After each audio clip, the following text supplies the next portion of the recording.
کہتے ہیں کہ عیسائی کا جھوٹا کھا لو، یعنی عیسائی کے ساتھ بیٹھ کے کھا لو مگر شیعہ کے ساتھ نہ کھاؤ. ہاں کیا شیعہ کے ساتھ رشتہ داری جائز ہے؟ کس طرح ضد نے اندھا کر رکھا کہ وہ جو رسول اللہ کو مانتا ہی نہیں، دجال اور کذاب کہتا معاذ اللہ، اس عیسائی کے ساتھ کھا رہو جو حضور کے نام پر جان قربان کرتا. صرف آپ سے اس کا ذہن مختلف ہے، آپ اس بیچارے کو کہتے ہیں اس کا نہ کھاؤ. آپ یہ مسئلہ سن لیں، صرف یہ شیعہ وغیرہ کی بات نہیں، دنیا کا کوئی انسان جس کا برتن صاف ہو، کوئی حرام چیز نہیں اس میں، اور اس کے ہاتھ وغیرہ صاف ہو، آپ اس کے ہاتھ کا پکا ہوا اس کے ساتھ مل کر ایک ہی برتن میں اس کا چھوڑا ہوا کافر تک کا سن لیں، وہ کافر ہے، بھگتتا پھرے گا، مگر انسان ہونے کے سبب اس کا اکرام لازم. ہم اس کی توہین نہیں کر سکتے، وہ بھی آدمی کی اولاد، اللہ کی مخلوق. اس لیے سور اور کافر طاہر، کیسی بات کہی شریعت نے کہ کافر کا بچا ہوا بھی حلال کوئی.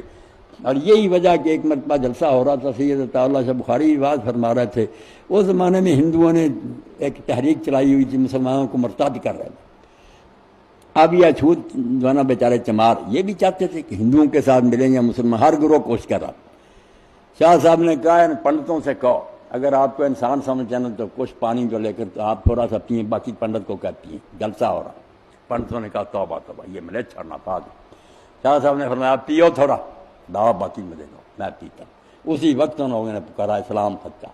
فرمایا یار یہ کفر اسلام والا اکبر انسان نہیں، اس کا احترام دین میں لازم نہیں.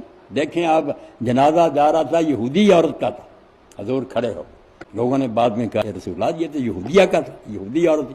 فرمایا اس میں جان نہیں، یہ اللہ کی مخلوق نہیں تھی. جنازہ آیا، بے شک غیر مسلمان کو اللہ کا معاملہ آگے جو چاہے کرے، میرا کام نہیں کہ صدمہ ہو گیا تو میں اٹھ کر کھڑا ہوں. اس لیے اللہ کے رسول نے اتنا پیار کیا سب سے کہ کافر بھی قدموں میں گر گیا کہ واقعی یار ایسا بندہ جو ہے نا اللہ نے بھیجا، اس کی بات ماننی نہیں تو اور کیا. ایک بچہ یہودی تھا، وہ آپ کی خدمت کرتا تھا، بیمار ہو گیا، حضور اس کی خبر کو گیا، اس کا باپ بھی پاس بیٹھا ہوا. تو نبی علیہ السلام نے اس بچے کو تھوڑا ہوش والا تھا، کہا بیٹا لا الہ الا اللہ کہہ، میں تیرے لیے اللہ سے سفارش کر سکوں گا. بچے نے باپ کی طرف دیکھا کہ ابا کیا کہتا. ابے کو عقل تھی، قرآن تو کہتا، جانتے تھے کہ رسول اللہ مانتے نہیں تھا، ضد تھی. اس نے کہا کہ جو ابو القاسم کہہ رہے ہیں بیٹا مان، جو حضور کہہ رہے مان. بچے نے کلمہ پڑھا اور اسی وقت جان دے دی. تو حضور نے فرمایا کہ اس اللہ کا شکر ہے جس نے ایک بندے کو دوزخ سے بچانے کے لیے مجھے اس کے پاس دے دی. میں خبر کے لیے آیا تو یہ کافر ہونے سے بچ گیا، اس لیے حضور اس کافر کی خبر کے لیے بھی گئے. مسلمانوں نے آپ ہی باتیں کر لی کہ اس سے نفرت کرو، اس سے نفرت کرو. بھائی وہ اگر دوزخ جا رہے ہیں تو اس میں ہو سکتا ہمارا بھی حصہ. ہم نے ان سے پیار نہیں کیا، ان کو اپنے گھروں میں بیچاروں کے نہیں بلایا. عیسائی اگر عورت کے ہاتھ میں کام کرتی ہے، برتن کو ہاتھ نہ لگانا، فلانا کرنا، کرنے والی بات نہیں.